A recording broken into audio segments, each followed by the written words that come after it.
ko alam kung anong gagawin ko sa yung pag nag-CR ako. Parang Sila ba yung nagpupuna sa'yo? oh, yung wipes ang ginagamit nila. Oh, hindi na talaga ako nahiya nung time na yun kasi hindi ko rin naman matulungan yung sarili ko eh. Hindi rin ako makalakad. Sakit, sobrang sakit ba? Ay! Ay! Ay! Ay! Ay! Isang! Takbo, Ligaya! Wala! Asan si ano? So yo, what's up no? May mga kasamahan tayo no, si Princess Ligaya no, adventure at si Isang adventure at syempre Jenny Payat vlog po no. Kanang sasalita.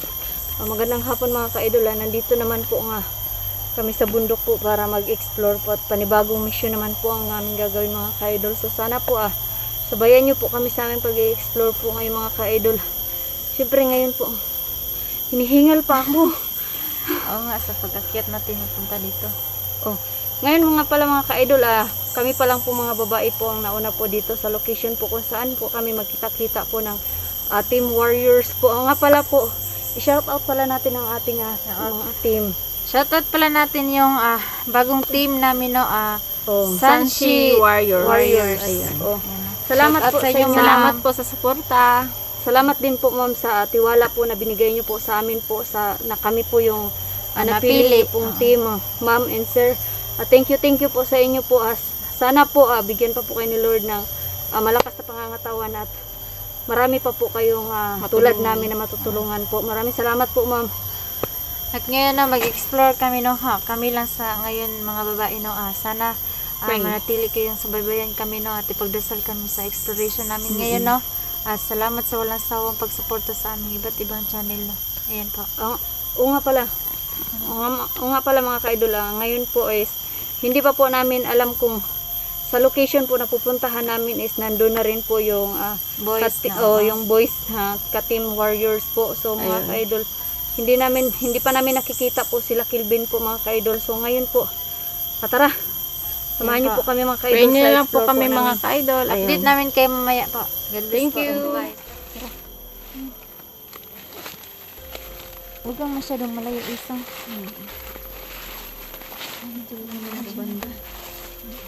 Alam mo na natin talagang subaybay sa lugar ba? Hindi pa natin pag-isari.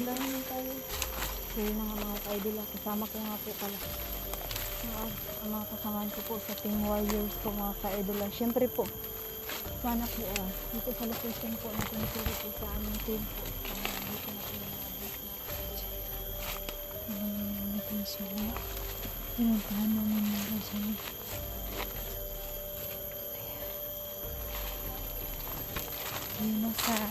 Salamat po Team Sanshi Warriors no, na isa kami sa napili no. Ma'am Shi no, alam ko na naud ka sa amin lagi no. Salamat po sa binibigay ninyong opportunity no sa aming kasama no. Sa lalo na sa team namin no na binuo mo po. Maraming salamat po. At kay sir no, alam na niya no kung sino tinutukoy ko, basta yun, Team Sanshi Warriors po. Maraming salamat po. Ayan. Tingnan nyo yung location namin mga ka-Jenny no. Hindi pa namin alam no kung nandun pa yung mga kasamahan namin na lalaki no, kaya yun kami lang muna. Uy, Ligaya, bakit ang ingay? Ayun, narinig mo ba? Ayan. Siyempre naman girls kasi Sa ibang yan. Saan banda yun? Malayo naman dito. Malayo yan dito sa atin. Pero marinig siyempre mo talaga yung tinatawag nilang census. Pumuputol yun ng mga Ano yan? Illegal logging yan. illegal. Tsaka hindi yan Pero nakakarating dun sa may hindi mga yan bahay parte kasi sa amin nandito. pinuhuli man din yan. Ay, bawal pala yan. Bawal Kaya yan. pala, ang lakas ng tunog. Malayo lang pala dito. Malayo sa yan ano. dito, doon yan Pero banda, pero syempre, talagang malakas yung ano. Ano kasi yan yung, ang bundok kasi dito yung parang kapangpang. Kaya parang tunog-tunog siya ba? Siyempre pag nandiyan sila sa baba, pero ano rin yan girl, hindi yan sila nakakapagputol ng mga malalaking kahoy tulad nung ganyan. Kung nandito sa yung sa baba. Baka bandido din yan. Napuputol. O meron kasing iba na may naglilid din yan, yung mga tawag doon yung kumbaga kailangan din nilang gawin kasi syempre po wala man silang ibang pinakikitaan din yung iba. Kahit alam naman nila na talagang bawal yan. Bawal talaga ngayon na magputol ng mga kahoy kasi syempre mabilis na mag-landslide, di ba ngayon? Oo, kaya Dahil nga. sa mga kahoy na pinaputol nila. Kaya nga, sabi ko nga, noon nag-ano man din kami, na mga ano man din kami na ganyan. Pero ginagawa lang namin din yun kasi binibenta rin yun kasi hati-hati. Mga kasamahan ko. Kasi hindi ko naman alam kung saan ako magsasabi. Ha? Dati meron talaga kami din yun ng mga kasamahan talaga. Na nagpuputol? Oo, kasi binibenta kasi namin yan ang pinaputol. Yung naging bandido tayo, Ligaya ba? Before tayo sumuko, ba't hindi tayo nagkakita? Siyempre malayo, magkalayo man kasi tayo ng ano rin, bundok. Oo. Bundok? Oo. Magkalayo. Pero malayo man kasi sa amin din. Ang medyo nagkikita lang kami nila Jackie kasi si Jackie kaibigan niya ng mga kaibigan namin yan. Oo, kaya pala. Sabi ko nga, sayang. Nung nagbandido ako, hindi ko man makita si Ligaya. Yun ba? Yun sabi ko, sa tagal ng panahon ba? Yun, Oo hindi nga. ko akalain na Sa magkasama laki ng pa rin bundok. tayo sa ngayon. Sana nung doon na lang tayo nagkita. No? Oo nga, di sana. Sabay sana tayo na nakapag dito sa Patag sana. Pero hindi ko rin iniisip din kasi talaga na aabot ako sa ganito kasi minsan na kasi akong umalis na rin sa pagbandido. Nga. Kaya no? Umalis na rin kasi ako dati. Ini. Inisip ko na rin kasi magbagong buhay dati pero alam mo kasi lang minsan din kasi sa buhay sa Patag hindi ganun kadali kasi minsan akong tumira din sa Maynila eh. Tumira na rin ako dati sa Maynila pero lahat kasi Mabuti ka pa, nakapunta ka sa Manila. nakapunta ako. Siyempre, Sino nagtrabaho. sa'yo sa Manila?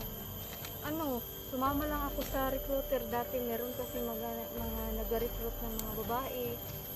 So, hindi wala sa isip mo, nagkakamalit ako. May, Baka ibibinta ako. meron. Yung ibang mga kasamahan ko sa bar nga, nakapasok sila. Saan trabaho mo doon? Sa bahay. Oo, pero manyakis kasi yung naging amo ko eh, kaya lumayas ako doon. Pero ganun pa man, ginawan din ako ng kwento na parang maarte daw, tapos namimili ng trabaho. Pero may amo, hindi naman lahat. Meron talagang amo na silusan sa mga... Swerte lang talaga. Oo, meron talagang mga mababait. Pero may kumupkup sa akin, girl. Kinupkup nila ako. Doktor sila. Sa Makati. Doktor at doktora sila pero wala silang anak. Tapos sila yung tumulong sa akin ng time na yun. Naiiyak ako. Uy, Naalala. iyak. Hindi, naalala ko kasi yung nagtrabaho ako dati doon. Hindi ganun kadali magtrabaho talaga. Kasi Tignan niya siya.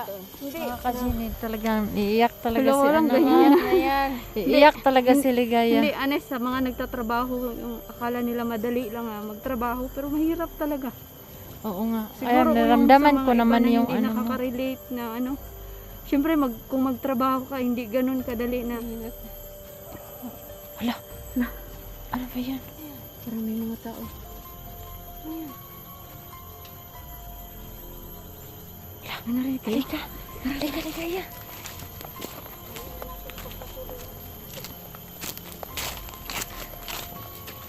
Saan kaya yan? Dito muna tayo.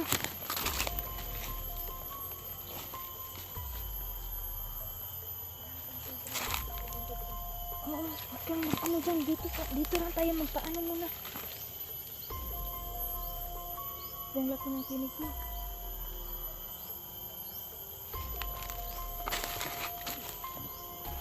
Ayan. Wala naman ako makikita.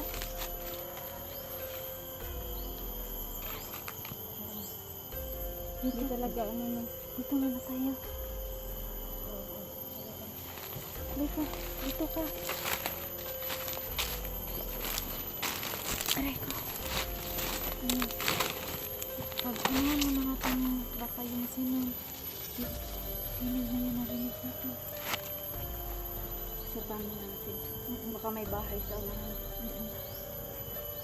Ayan. Ba't Sobrang kaya tahimik iyak talaga na ng ano. Wala, naisip ko lang kung anong hirap. Alam mo ba, girl? Naalala ko, nagkasakit ako sa Maynila. Siyempre, yung amo ko, doktor at saka doktora. Hindi naman ako pwedeng bantayan nila sa ospital. Ay, kaya Oo, nga. alam mo ba? Kasi may ano. Talagang nagkasakit kasi ako noong time na yun talagang nagkaroon ako ng ano sa bituka ba. Ano? Hirap ako mag-digest talaga. Kaya sinabihan ako dati na operahan sana. Alam mo ba? Naisip ko na parang kawawa naman ako kasi ako lang mag-isa sa ospital. Ako lang merong bakal sila na nilalagay kapag nasi-CR ako. Honest talaga, girl, talaga yun. Ako kasi parang yung nurse doon, alam mo ba yung nurse doon? Talaga sila yung parang kahit hindi nila kilala yung isang tao dahil nga tinatanong niya Wala ako. kang mga gulang. Wala akong kaibigan kasi time na yun bago pa lang ako sa Maynila. Wala akong kaibigan tapos wala rin akong kasama sa bahay. Tatlo lang kami, yung amo ko na doktor tapos yung asawa niya doktora. Kasi hindi sila nagkaanak. Tapos ngayon na-hospital ako halos parang hindi ko sure kung 2 buwan ba ako nun o 1 buwan kalahati sa ospital. Ako lang mag-isa. Tapos yung nilalagyan nila ako ng mga gamot-gamot dito. Dextrose na yun. Tapos ako lang mag-CR. Kapag mag-CR ako, nahihiya ako. Gusto kong bumangon para mag-CR sana sa CR. Yung toilet talaga ba? Pero hindi pwede kasi hindi ko talaga kayang magbangon. Talagang Sa hirap na dinadaan. talagang nagsabi pa nga ang nurse sa akin na, "Ma'am, umuwi ka na lang sa probinsya niyo kasi dapat ipaalam mo sa kanila na Pero paano naman kung uuwi ka tapos wala ka din naman pamilya? pinupuntahan ako sa amo ko. Sana pwede ko silang i-shoutout kung naalala pa nila ako. Pinupuntahan nila ako tuwing 11 PM ng gabi. Tapos pupunta rin sila ng 5 o'clock ng umaga. Diyos ko, 5 o'clock ng umaga pupunta sila sa akin kasi syempre doktor nga sila at saka doktora. Tapos babalikan nila ako kapag 11 na ng gabi. Diyos ko, sobrang tagal naman yun. Pero Pero papasalamat ka pa din kasi kahit kunting oras lang nandoon pa din sila. wala na ang baat ko, napuno na sa sipon. Diyos ko, kailang yung ligaya. Pero honest talaga, nahiya, hindi ko alam kung anong gagawin ko. Tapos yung pag nag-CR ako, parang Sila ba yung nagpupuna sa'yo? yung wipes ang ginagamit nila. Hindi na talaga ako nahiya nung time na yun kasi hindi ko rin naman matulungan yung sarili ko eh. Hindi rin ako makalakad. Sakit, sobrang sakit ba? Dapat operahan ako noon kaso hindi nagpirma. Buhay pa yung papa ko noon at saka mama nung time na yun pero hindi nagpirma sila. Ayaw nila na magpirma kasi sabi nung doktor pag pumirma daw ibig sabihin na Kahit anong mangyari sa'yo, wala nang anuhin. yung walang pananagutan ng doktor ko. Yung ganun ba kasi wala man din kami pambayad nung time na yun kasi bago pa lang ako sa amo ko nun.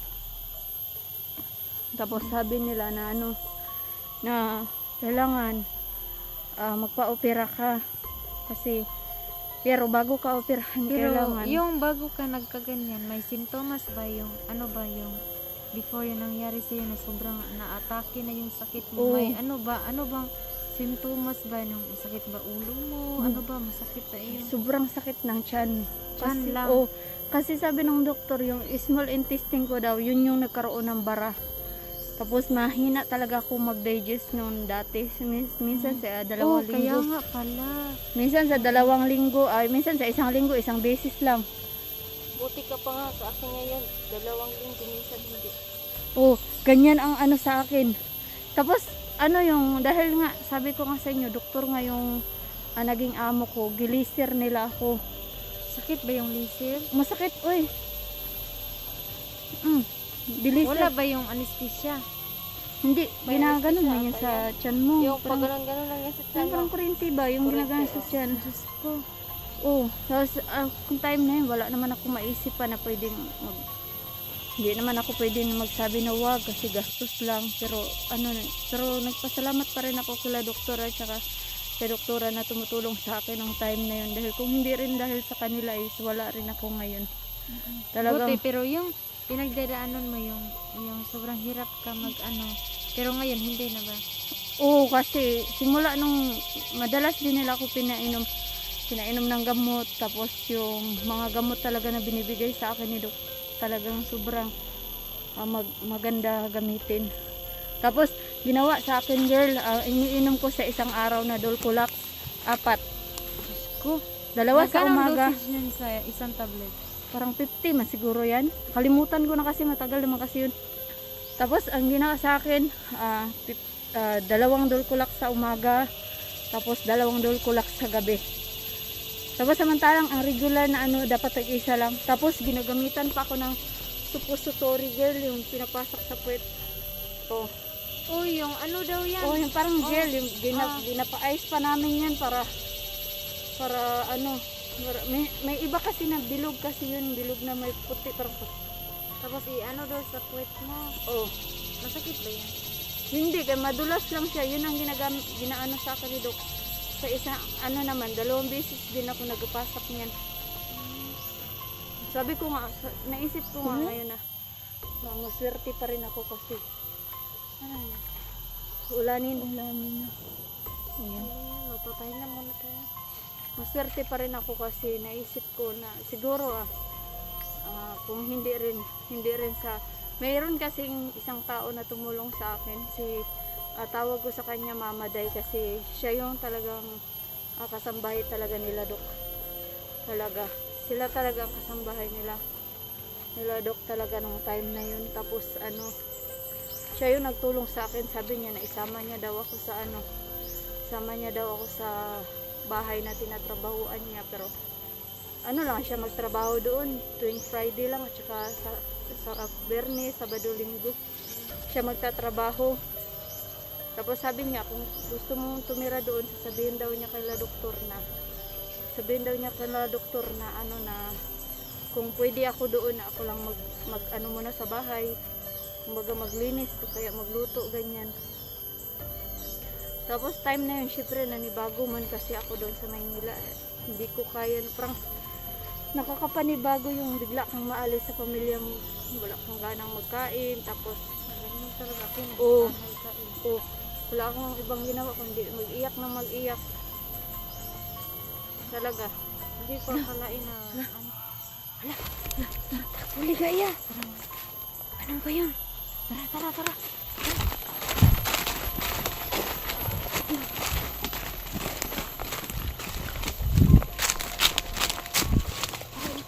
Maghinay-hinay ka lang. Ano ba yan? Gusto ko nakatuloy ako. Ano ba ito? Napuno na ako ang kuwan. Magdandahan ka lang.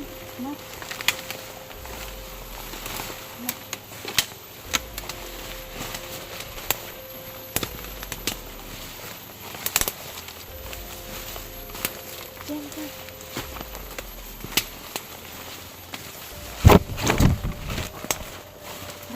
Kailangan natin sumuot dito sa sunod.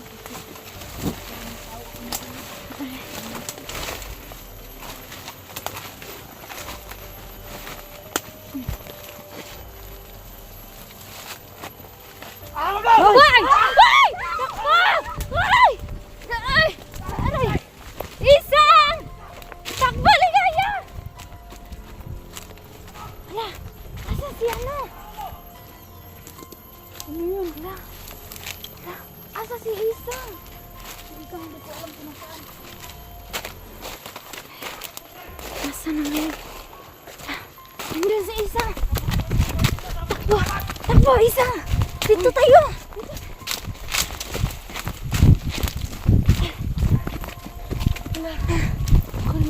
Uy!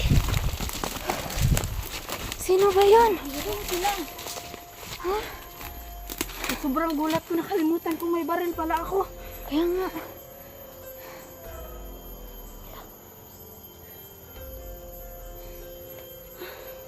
Diyos ko, huwag tayo mag-ano. Huwag lang tayo mag-ano. Baka marinig tayo.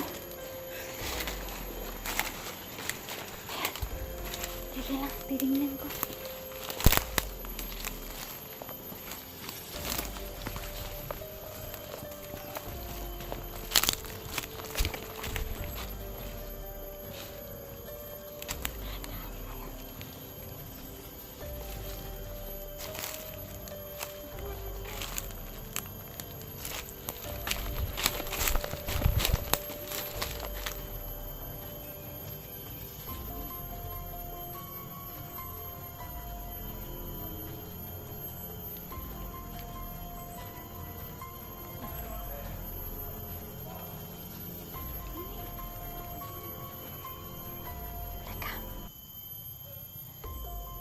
Huwag kayong matakot.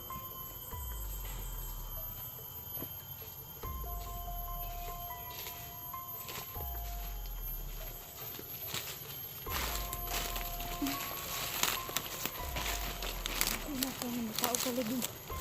Eh, ano mo yung baril mo? Sobrang gulat ko talaga na ito. Oo nga, kaya hindi mo natin nakita agad. Hindi ko na alam sino yun. Tinatakot ko din ah. Hindi daya. Magmasid-masid tayo sa paligid.